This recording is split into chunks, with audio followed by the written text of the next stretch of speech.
அப்படியே பாஸ் பண்ணு. ஆயிஸ் இப்போ தான் ஒரு மீன் ஸ்ட்ரைக் எடுச்சு அப்படி போட்டு அதே இடத்துல ரெண்டாவது மீன் 2 காஸ்டிங் தான் பண்ணியிருந்தேன்.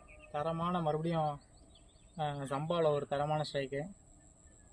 பாருங்கள் ஊக்கப்பு வந்து எப்படி ஏறி இருக்குன்னு. எட்ஜில் மாட்டிட்டு வந்திருக்கு. Just miss. மீன் மிஸ் ஆகிறதுக்கு கூட வாய்ப்பு வந்துருக்கு, ஆனால் மிஸ் ஆகலை.